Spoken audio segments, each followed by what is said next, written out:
할렐루야. 안녕하세요. 대전침례교회 명성 목사입니다. 오늘 2022년 12월 16일 함께 나누실 말씀은 고린도전서 7장 1절에서부터 5절까지 말씀이 되겠습니다. 제가 봉독하고 함께 말씀 나누시겠습니다. 너희가 쓴 문제에 대하여 말하면 남자가 여자를 가까이 아니함이 좋으냐? 은혜문을 피하기 위하여 남자마다 자기 아내를 두고 여자마다 자기 남편을 두라. 남편은 그 아내에 대한 의무를 다하고 아내도 그 남편에게 그렇게 할지라. 아내는 자기 몸을 주장하지 못하고 오직 그 남편이 하며 남편도 그와 같이 자기 몸을 주장하지 못하고 오직 그 아내가 하나니 서로 분방하지 말라. 다만 기도할 틈을 얻기 위하여 합의상 얼마 동안은 하되 다시 합하라. 이는 너희가 절제 못함으로 말미암아 사탄이 너희를 시험하지 못하게 하려 함이니라. 아멘.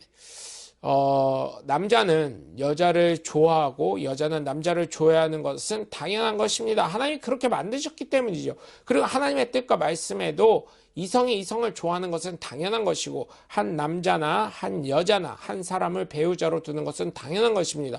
그런데 성경에는 왜 중혼이나 일부 다처제가 있냐고 물어보는 경우가 있는데 그때 문화와 시대상과 경제적인 것이 반영된 것입니다. 우선 아브라함을 보시면 사라밖에 없었습니다. 그럼 하갈은 뭐냐고 했는데 대를 잇기 위해서 인위적인 인간의 도구로 사용했던 것뿐입니다. 그것을 바람이라고 일부 다처제로 얘기를 하는 것은 문화와 역사와 시대와 경제적인 것을 알지 못하고 성경을 읽은 것입니다.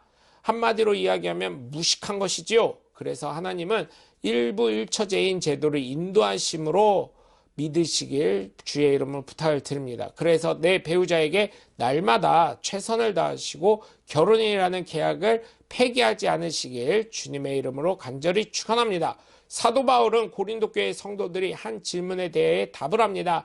이성이 이성을 가까이 하는 것이 좋으나 음행을 피하기 위해 남편은 자신의 아내를 두고 아내는 자신의 남편을 두라고 하면서 또 서로의 배우자에게 의무를 다하라고 합니다. 그리고 내 몸을 내가 주장하지 못하고 내 배우자가 주장할 수 있는데 그것은 결혼함으로 인해 내 몸이 아닌 내 배우자에게 허하게 된 것을 이야기하는 것입니다. 그리고 서로 각방을 사용하지 말라고 합니다. 다만 기도하기 위해서 필요한 경우에 합의해서 얼마는 할 수 있지만 다시 반드시 합방을 하라고 합니다. 왜냐하면 절제를 하지 못해 사탄에게 걸려 넘어질까 한다는 권면을 하는 것입니다. 제가 한 가지 심각하게 질문을 해봅니다. 혹시 지금의 내 배우자 말고 다른 이성과 성관계를 맺는다면 내 건강을 비롯해서 내 신상에 대한 안전이 보장이 된다고 믿으신가요?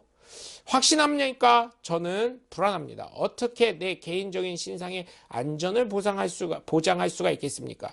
지금도 같이 사는 배우자와 의견도 안 맞고 알면서도 속아줄 때가 있는데 어떻게 다른 이성과 성관계를 맺겠습니까?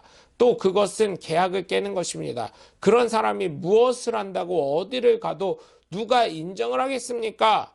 그리고 바울이 말하는 것처럼 내 몸은 내 것이 아니고 내 배우자의 것임을 정말 기억하시고 하나님께서 짝지으신 것을 기억하셔서 정말 내 배우자만 바라보시고 내 배우자만 사랑하셔서 여러분의 삶 가운데 하나님께서 짝지으신 배우자와 서로 사랑하며 행복하며 살아가시길 주 예수 그리스도의 이름으로 간절히 축원합니다. 나의 생각입니다. 성경에서는 1번, 성경에서는 왜 결혼을 하라고 권면하고 있나요?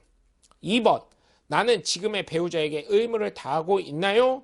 3번, 나는 지금의 배우자 어떤 일이든 상의하고 행하고 있나요? 여러분 오늘도 함께 해주셔서 감사하고요. 여러분의 삶 가운데 하나님의 놀라우신 은혜와 권능이 넘쳐나시길 주 예수 그리스도의 이름으로 간절히 축원합니다. 저는 대전침례교회 명성 목사였습니다. 감사합니다. 샬롬.